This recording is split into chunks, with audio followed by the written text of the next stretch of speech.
कर्ण और युधिष्ठिर का संग्राम, कर्ण की मूर्छा, कर्ण द्वारा युधिष्ठिर का पराभव तथा भीम के द्वारा कर्ण का परास्त होना।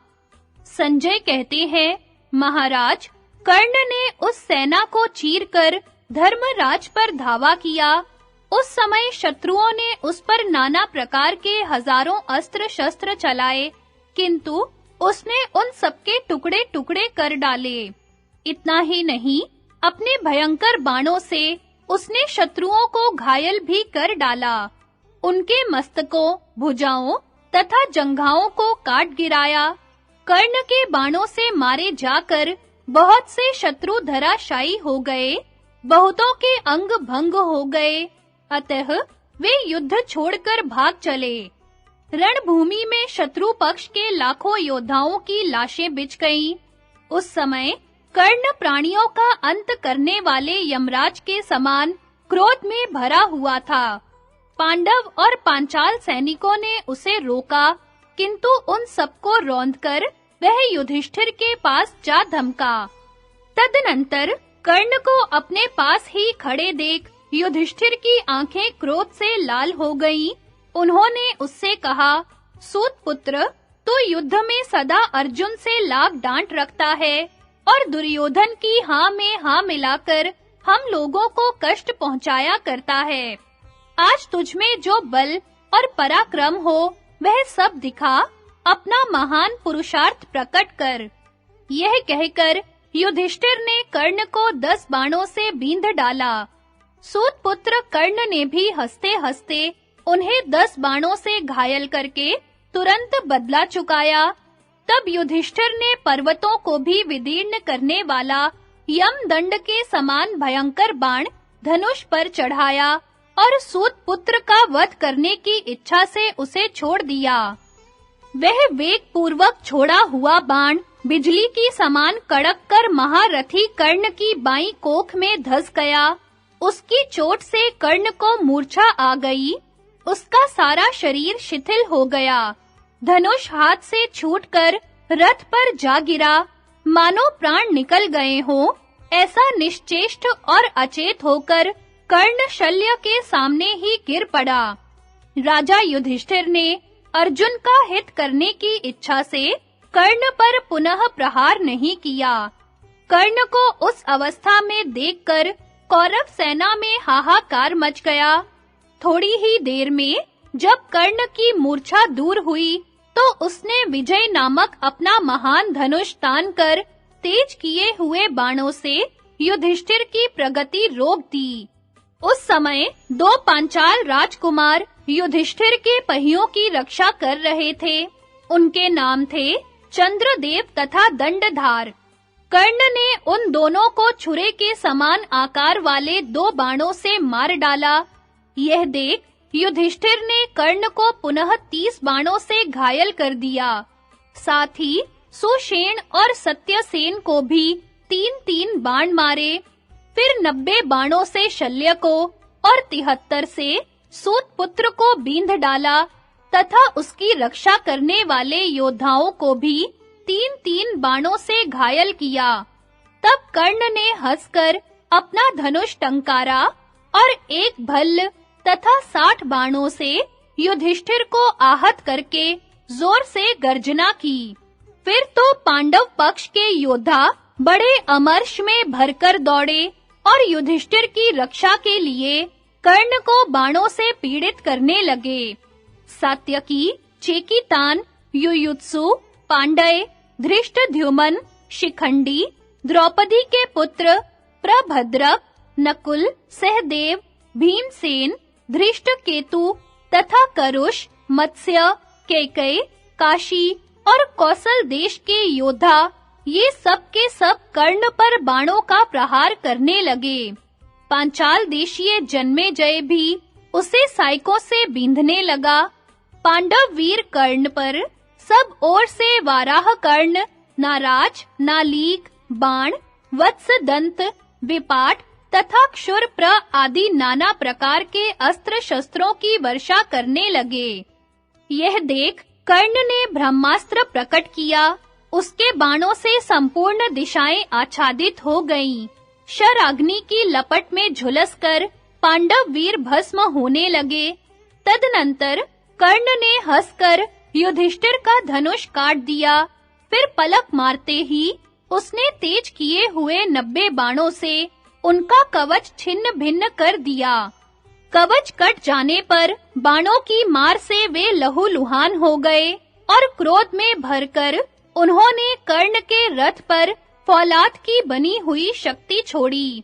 किंतु कर्ण ने 7 बाण मारकर उसके टुकड़े-टुकड़े कर दिए। इसके बाद युधिष्ठिर ने कर्ण की भुजा, ललाट और मस्तक में 4 तोमरों का प्रहार करके हर्षनाद किया। कर्ण के शरीर से खून की धारा बहने लगी। उसने एक भल्ल से युधिष्ठिर की ध्वजा काट डाली और 3 से उन्हें भी आहत किया। फिर तरकस काटकर रथ के भी टुकड़े-टुकड़े कर डाले। इस प्रकार पराजित होकर राजा युधिष्ठिर एक दूसरे रथ पर बैठे और रणभूमि से भाग चले। कर्ण ने पीछा करके युधिष्ठिर के कंधे पर हाथ रखा और उन्हें बलपूर्वक पकड़ लेना चाहा। इतने में ही उसे कुंती को दिए हुए वचन का स्मरण हो आया। इधर शल्य भी बोल उठे, कर्ण, महाराज युधिष्ठिर को हाथ न लगाओ। मुझे भय है कि कहीं पकड़ते ही ये तुम्हें मारकर भस्म न कर डाले।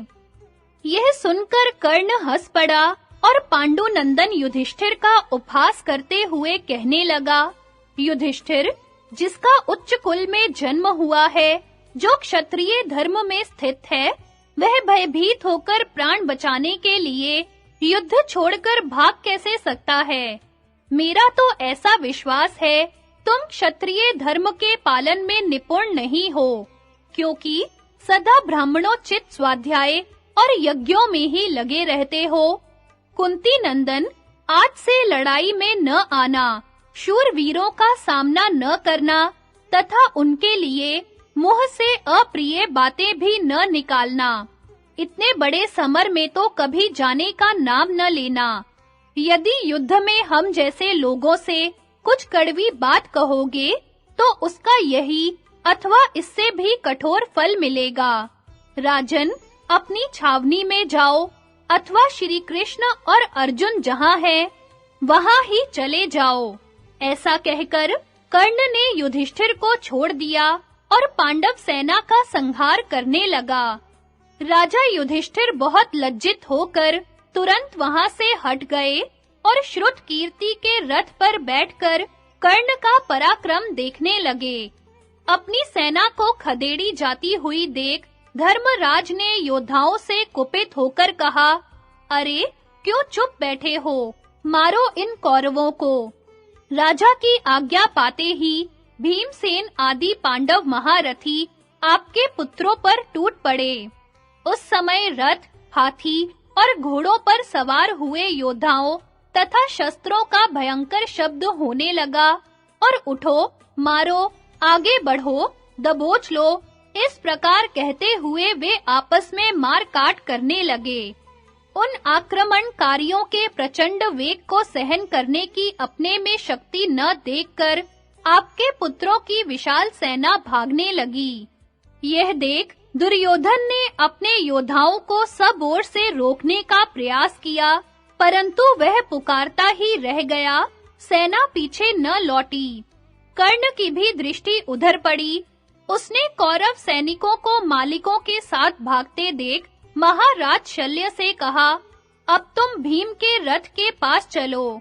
शल्य ने अपने घोड़ों को भीम की ओर बढ़ाया। कर्ण को आते देख भीमसेन क्रोध में भर गए। उन्होंने सूत पुत्र को मार डालने का विचार करके वीरवर सात्यकी तथा धृष्टद्युम्न से कहा, अब तुम लोग महाराज युधिष्ठिर की रक्षा करो। अभी मेरे देखते-देखते उन्हें बहुत बड़े संकट से किसी तरह छुटकारा मिला है। दुरात्मा कर्ण ने दुर्योधन को प्रसन्न करने के लिए मेरे सामने ही उनकी समस्त युद्ध सामग्री को तहस-नहस कर डाला है। इससे मुझे बड़ा दुख हुआ है। अब मैं उसका बदला चुकाऊंगा। आज घोर संग्राम करके या तो मैं ही कर्ण को मार डालूंगा या वही मेरा वध करेगा। यह मैं सच्ची बात बता रहा हूँ। राजा को मैं तुम्हें धरोहर के रूप में देता हूँ। उनकी रक्षा के लिए सब प्रकार से यत्न करना। यों कहकर महाबाहु भीमसेन अपने महान सिंहनाद से संपूर्ण दिशाओं को प्रतिध्वनित करते हुए कर्ण की ओर बढ़े। उन्हें चढ़कर आते देख कर्ण ने क्रोध में भरकर उनकी छाती में नाराज का प्रहार किया। इस प्रकार सूत पुत्र के हाथों घायल होकर भीम ने भी उसे बाणों से ढक दिया और तेज किए हुए 9 बाण मारकर उसको घायल कर डाला। तब कर्ण ने भीम के धनुष के 2 टुकड़े कर दिए। भीम ने दूसरा धनुष उठाया और कर्ण के मर्म स्थानों को बींधकर बड़े जोर से गर्जना की। फिर सूत पुत्र का वध करने के लिए उन्होंने पर्वतों को भी विदीर्ण कर डालने वाला एक बाण धनुष पर चढ़ाया और उसे उसकी ओर छोड़ दिया। उस वज्र के समान वेगशाली बाण ने सूत पुत्र के शरीर को छेद डाला। सेनापति कर्ण बेहोश होकर रथ की बैठक में गिर पड़ा।